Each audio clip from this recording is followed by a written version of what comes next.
In a vibrant African village surrounded by lush forests and fields, a tale unfolds that echoes through generations. It's a story of love, humility, and the unbreakable bond between a mother and her child. A tale that reminds us of the power of words and the consequences they can bring.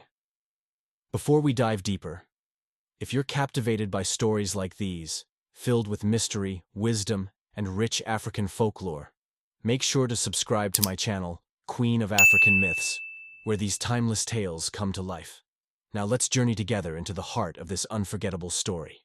In a lush, vibrant village surrounded by thick forests and fields that stretched far as the eye could see, there was a woman known by everyone, a gentle soul named Malo. Malo wasn't just any woman. She carried an unusual grace in her resilience, an elegance that shone despite her physical limitation. Years ago, on what was meant to be her happiest day, Malo's life changed forever. She had been on her way to the altar, her heart racing with joy and nerves, when fate intervened cruelly. A tragic accident left her with a permanent limp, making each step she took a small, labored victory. Her kindness, however, had only grown with her struggle, and even as she limped through the village paths, she greeted every person with warmth and respect. This compassion endeared her to everyone, young and old alike, who admired Malo not only for her kindness, but also for her strength and quiet dignity. Malo's joy came soon after that difficult period when she gave birth to her only daughter, Monica. Monica was the one bright star in Malo's life, the one who gave her a reason to rise each day and keep going.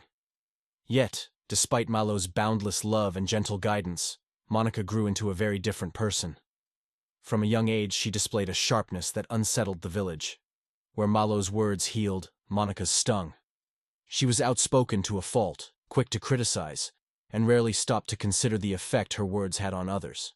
Her sharp tongue grew into a tool of judgment, sparing no one, not even her mother.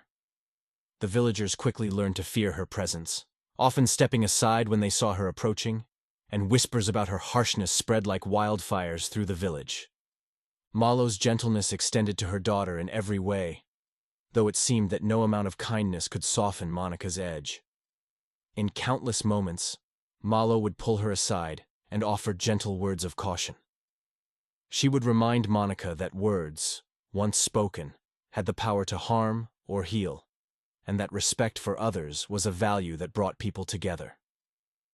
But to Monica, these words were little more than noise. She would wave her hand dismissively, rolling her eyes, or snap back at her mother with a tone that would pierce Malo's heart like a thorn. Monica believed in her own righteousness, believing her words were a reflection of truth, even if they were harsh. One day, as Monica wandered through the village with an air of authority, she crossed paths with an elderly woman by the village stream. This woman was frail yet wise, her face etched with lines from years of stories and wisdom. The villagers treated her with a reverence usually reserved for those of great importance, but Monica felt no such respect. She approached the elder with her usual sharp gaze and an unmistakable smirk, making no effort to hide her disdain. As they met by the water's edge, Monica looked the woman up and down, her eyes glinting with an almost mocking curiosity. She accused the elder of things the woman could hardly fathom, her voice dripping with disdain. She let loose accusations, each word sharper than the last, tearing into the elder's pride with a cruelty that left even the birds silent in the trees above. A tense hush fell over the scene, as villagers passing by paused to witness the scene, shaking their heads in disbelief. Malo's warnings had not been heeded, and now Monica had crossed a line no one could have anticipated. Unknown to Monica, this elder woman was no ordinary villager. She was a keeper of ancient powers, respected by those who understood the weight of her wisdom. She looked at Monica, her expression unreadable, and in a low, steady voice, she spoke words that chilled Monica to her core. The elder's voice carried a curse that struck like lightning, a curse that would silence the venom Monica spewed so easily. With a single whisper, Monica's fate was sealed. Almost immediately, she felt a peculiar swelling in her mouth, an uncomfortable sensation that turned painful within moments. Her tongue grew heavy, filling her mouth until she could no longer utter a single word. Panic flashed across her face, but her cries of alarm were stifled reduced to muffled whimpers as she struggled against the sudden, oppressive silence. For the first time in her life, Monica felt truly helpless. Her voice, the one tool she had wielded with such recklessness, was now beyond her control. She stumbled back to her mother, her eyes wide with desperation. Malo, seeing her daughter in such a state, immediately tried to comfort her, but the villagers turned away, their expressions hard and unyielding. They had endured Monica's cruelty for too long, and in their hearts, they felt a bitter satisfaction at seeing her silenced by her own actions. Desperate for help, Malo knew there was only one person who could lift the curse. She made her way to the elder, her voice trembling as she pleaded for mercy on her daughter's behalf. Malo's heart was laid bare before the woman, her love for her child shining through every tearful word. Moved by Malo's sincerity, the elder considered her request but warned her of the conditions. The curse would be lifted, but only under a promise of secrecy. Malo was never to speak of this encounter or the curse's lifting to anyone. Understanding the weight of this condition, Malo agreed without hesitation, her heart swelling with hope. Malo returned to her daughter with a special soap gifted by the elder. She took Monica to the stream and began to wash her gently, each motion a testament to her boundless love and patience. Slowly, the swelling subsided, but Monica would never speak the same way again. Her mouth bore a reminder of her cruelty, a permanent alteration that marked the beginning of a new life, one where her words would be chosen carefully and her tone softened by humility. As the villagers watched Monica's transformation, they saw the change in her demeanor. Her once proud and harsh gaze was replaced by one of remorse and respect. She approached those she had wronged, one by one, offering apologies that resonated with sincerity. The story of her transformation became a powerful lesson for the village, a reminder of the potency of words and the importance of kindness.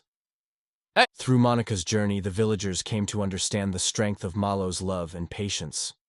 The tale became part of village lore, a story passed down from one generation to the next, as a living reminder of the consequences that words can carry and the redemption that true humility can bring. Monica's harshness toward the villagers grew steadily over time, like a shadow cast over the sunny disposition of the village. Her sharp words cut through conversations with no regard for the feelings of others. One by one, she alienated those around her, sparing no one from her disdain, not even the kind-hearted neighbors who had known her since she was a child. Malo, her mother, often looked on with a mixture of sadness and hope, believing that one day Monica would soften, that the gentleness she held inside would emerge if only given the chance. But it seemed that every attempt Malo made to guide her daughter ended in frustration. The villagers whispered among themselves, wondering how such a kind woman could raise someone so bitter and disrespectful. Malo would take Monica aside whenever she crossed a line, gently reminding her of the importance of kindness, the weight words could carry, and the power they had to uplift or tear down. But Monica had grown deaf to these cautions, brushing them off as outdated wisdom. She saw herself as an unfiltered voice of truth in a village that, in her mind, clung to unnecessary politeness. The respect her mother held for others felt weak and foolish to her, a sentiment that only hardened her attitude further. One evening, as Monica returned from the market, she found herself at the center of attention for all the wrong reasons. A young boy had accidentally dropped a basket of fruits on her path, and Monica's fury erupted like a storm. Her voice rose, sharp and unforgiving, echoing through the village square as she berated the boy for his clumsiness. Her words cut through him, leaving him near tears as she scolded him in front of everyone. Malo rushed to the scene, her heart aching to see her daughter wound others so deeply with mere words. She took Monica by the arm, gently pulling her away, but even then, Monica's anger only simmered as she shot cold glances at the gathering villagers. Malo spoke to her daughter in hushed tones, pleading with her to reflect on the harm her words could cause. "My child," Malo said softly, "words are like seeds. They grow in the hearts of others, bringing forth beauty or thorns. Choose your words wisely, for once they are spoken, they can never be taken back." But Monica turned away, dismissing her mother's advice with a wave of her hand, her expression unwavering and cold. She had no patience for such sentimental lessons. Malo's heart felt heavy with sorrow. but she clung to hope, praying that one day her daughter would understand. The next morning, as the sun rose over the village, Monica found herself wandering to the stream. There, she encountered an elderly woman kneeling by the water's edge, washing a bundle of herbs. This woman was known throughout the village not only for her wisdom, but for an aura of mystery that surrounded her. Villagers spoke of her with reverence, whispering that she held powers passed down through generations. Yet, to Monica, she was merely another person to dominate, another target for her cruelty. Without hesitation, Monica approached the elder with her usual haughtiness, observing her with a sneer. She did not hold back, accusing the woman of foolishness for believing in ancient traditions and herbs, which she considered nothing more than superstitions. Her words grew harsher, her tone cutting as she mocked the woman's age, her beliefs, and even her frailty. Villagers passing by stopped in their tracks, their eyes wide with disbelief as Monica's tirade intensified. The elder woman remained silent, her eyes calm and unwavering as she endured Monica's verbal assault. But inside, a storm brewed. There was a line that no one, not even Monica, could cross without consequence, and with each cutting word, she inched closer to it. Finally, as Monica's insults reached their peak, the elder woman raised her gaze to meet Monica's eyes. In a voice barely above a whisper, she spoke, each word infused with a quiet but undeniable power. "You may think yourself above others," the elder said, her voice steady, "but your arrogance will be your undoing. Just as the tongue can harm, it can also be silenced." With a slight, almost imperceptible gesture, the elder invoked a power that had remained dormant within her for years. Monica felt an odd sensation spread across her mouth, a tingling that quickly turned into a tight, uncomfortable pressure. Her tongue grew thick and heavy, swelling until it filled her mouth, preventing her from speaking another word. Panic seized her as she struggled to speak, but her voice was lost, buried under the weight of her swollen tongue. She tried to cry out, but only muffled sounds escaped her lips. In a matter of seconds, the outspoken Monica was rendered completely silent, her voice trapped within her. As the villagers witnessed her sudden transformation, a murmur spread through the crowd. Some looked on with pity, while others held a grim satisfaction, knowing that justice had finally been served. Monica, once so proud and dominant, now stood vulnerable and terrified, a prisoner to her own silence. She stumbled back, her eyes wide with fear, her hands clutching at her throat as if she could somehow will her voice to return. Word of what had happened spread through the village like wildfire, and soon everyone knew of Monica's plight. Malo rushed to her daughter's side, her heart aching as she saw Monica's tearful, panicked expression. She held Monica close, murmuring words of comfort as she tried to soothe her. But deep down, Malo knew that this was not a burden she could lift alone. She approached the villagers, pleading for their help, but they turned away, unwilling to aid the girl who had caused them so much grief. Their hearts had been hardened by Monica's cruelty, and now, in her moment of need, they saw an opportunity for retribution. Realizing that she had only one hope, Malo set off in search of the elder woman, the only person who could lift the curse. She found her by the stream, exactly where Monica had met her earlier. With a heart full of humility and desperation, Malo knelt before the elder, begging her to forgive Monica and lift the curse that had silenced her daughter.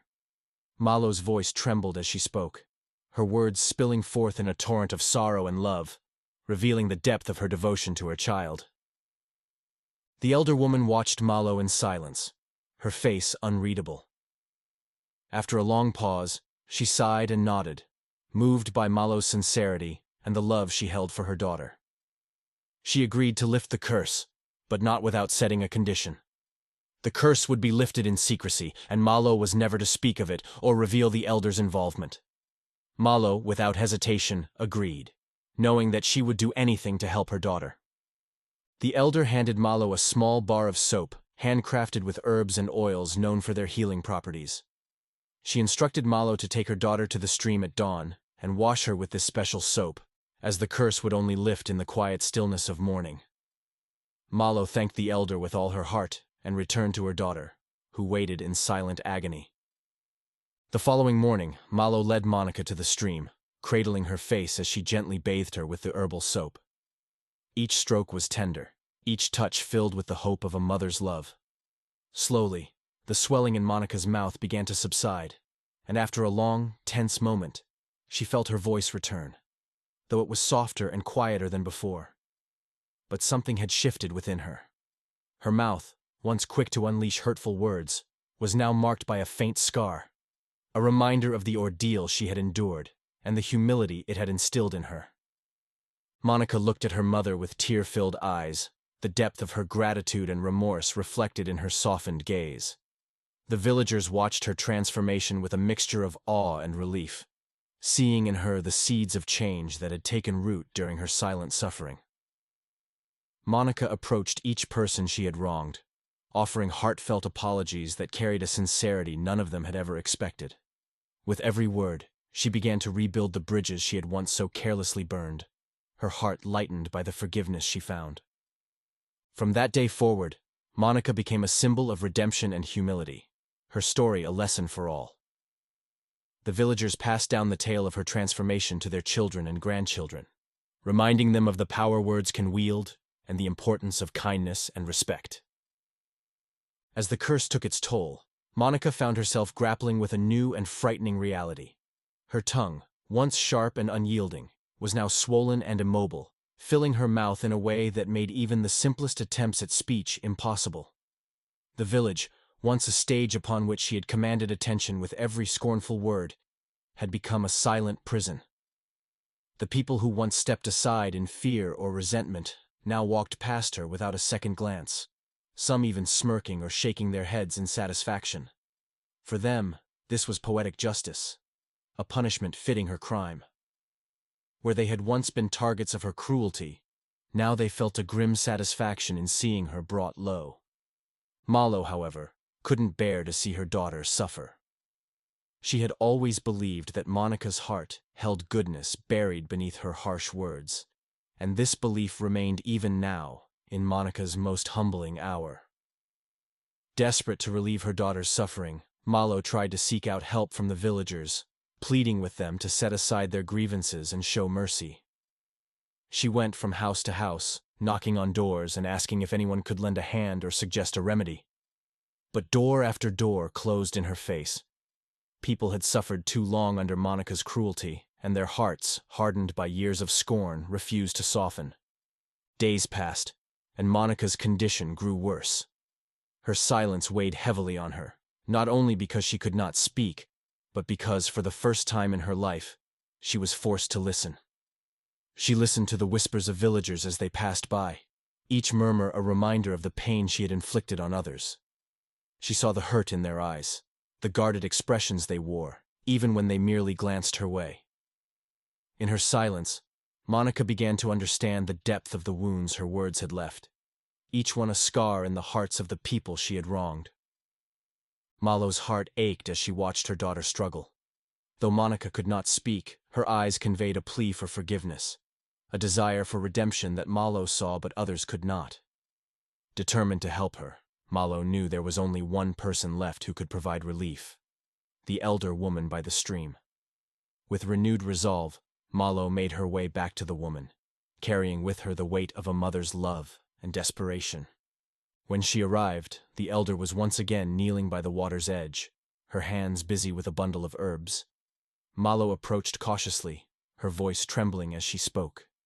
She shared her plea, her words spilling forth with the intensity of a mother's love and devotion.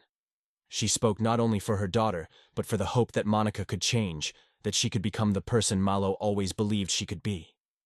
The elder woman listened silently, her face expressionless. When Malo finished, the elder sighed and looked at her with a gaze that held both understanding and sternness. She agreed to lift the curse, but warned that it would not be easy.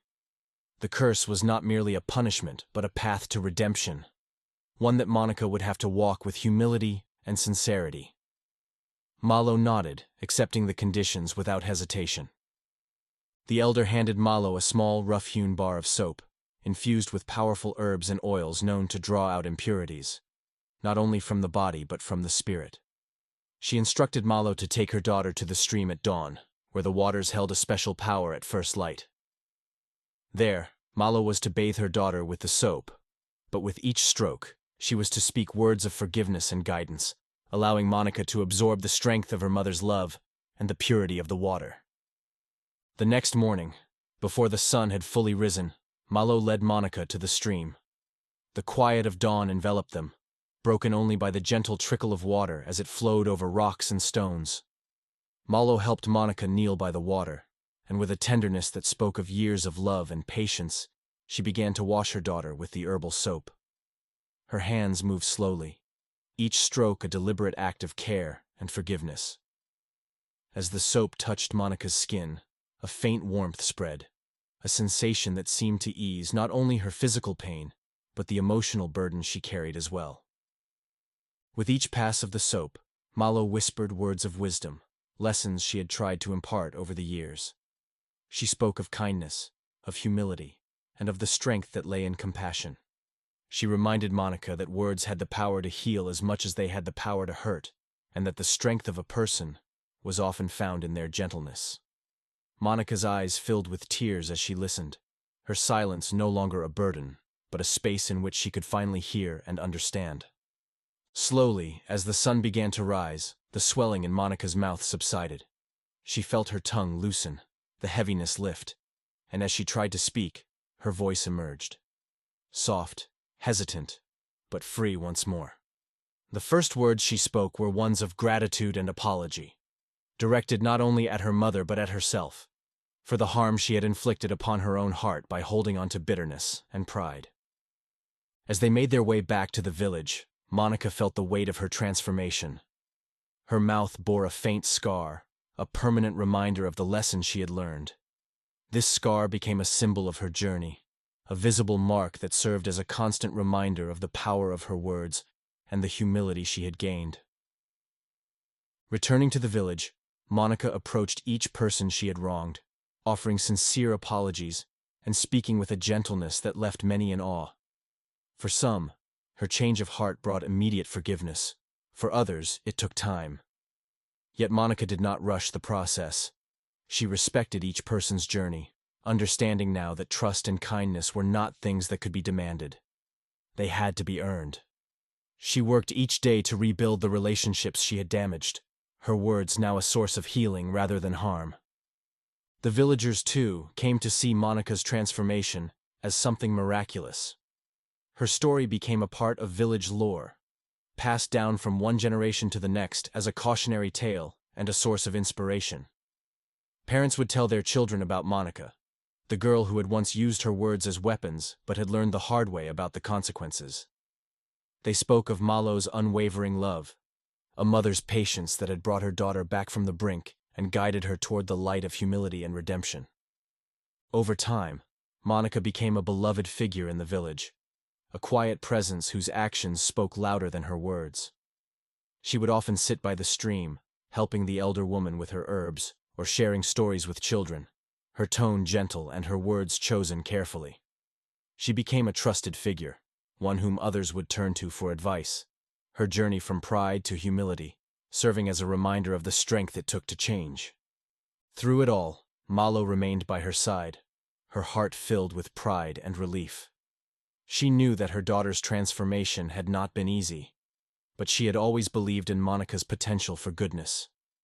Together, they continued to live in the village, their story a testament to the power of love, the resilience of the human spirit, and the possibility of redemption. Monica's tale, once a source of fear, became a lesson in compassion and respect. Her life served as a beacon, a reminder that change was always possible, no matter how deep the scars. And so, the story of Monica and Malo became a cherished part of the village's history, a story that would be told and retold, a tale that lived on as a guiding light for future generations. The story of Monica and her transformation became an enduring lesson in the village, a tale told by elders around fires and whispered by parents as they tucked their children into bed. Over time, it evolved from a personal family story into a myth that resonated with everyone, young and old. Children grew up hearing about Monica, the girl who had once hurt others with her words, and learned the value of humility and kindness through an ordeal that left a mark not just on her body but on her soul. Monica's transformation, however, was far from the end. It became a lifelong journey that extended far beyond a single act of apology. Each day, she lived as a testament to the hard-won wisdom she had gained by losing her voice and regaining it only through humility. She approached her daily tasks with patience, listening to others more than she spoke, and offering help wherever it was needed. She became known not for her words, but for her actions, which were filled with quiet compassion and sincerity. The villagers came to respect her for this shift, seeing in her the strength that emerged not from dominance, but from understanding and empathy. Through Monica, the village witnessed a powerful transformation of what it meant to lead. She became a silent pillar in the community, her presence a reminder that words are like seeds planted in the hearts of others, capable of blossoming into beauty or bearing thorns. Young people who once feared her began to seek her advice, approaching her by the stream or in the market square, where she would often sit in quiet observation. Her responses were measured, thoughtful, and kind, a far cry from the sharp and unrestrained words she had once spoken. Monica's story reached far beyond the boundaries of her village. Nearby communities began to hear of the woman whose silence had taught her the value of words, and they sent their young ones to listen to her speak of her journey. As Monica recounted her story, she would often touch the faint scar on her mouth, a gentle reminder of the power that humility had given her. She shared with them the wisdom she had gained, emphasizing the strength that came from kindness, the power of patience, and the importance of respect. The village itself transformed with Monica's journey. The story of her curse and redemption grew into a moral compass for the entire community. People became more mindful of their words, knowing they could either heal or wound those around them.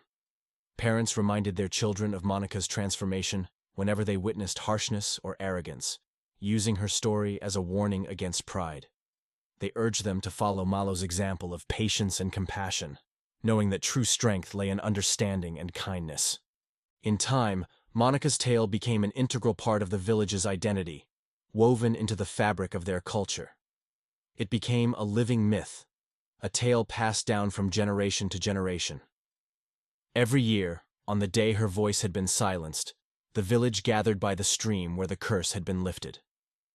There, they would tell her story anew, sharing it with children who had yet to hear of Monica's journey. The villagers honored her transformation, not by lamenting her past mistakes, but by celebrating the growth she had achieved and the wisdom she had imparted to them all. Malo, too, became a revered figure in the village's lore. She was remembered not only as a mother, but as a symbol of unconditional love and unyielding faith in the potential for change. Her belief in her daughter had been the true catalyst for transformation, a testament to the power of love and forgiveness.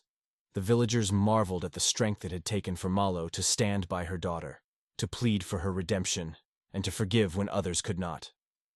Her legacy became as cherished as Monica's, a reminder that patience, kindness, and belief in others could yield miracles. As Monica grew older, her role as a storyteller became central to the village. Her voice, once a source of pain, had transformed into a beacon of light for all who heard it. She spoke softly, but her words held the weight of experience, the authority of one who had faced her own darkness and emerged transformed. She became a guiding figure, a wise soul whose story was both a warning and an inspiration. Her tale became part of the village's oral tradition, a story shared at gatherings, festivals, and quiet nights by the fire.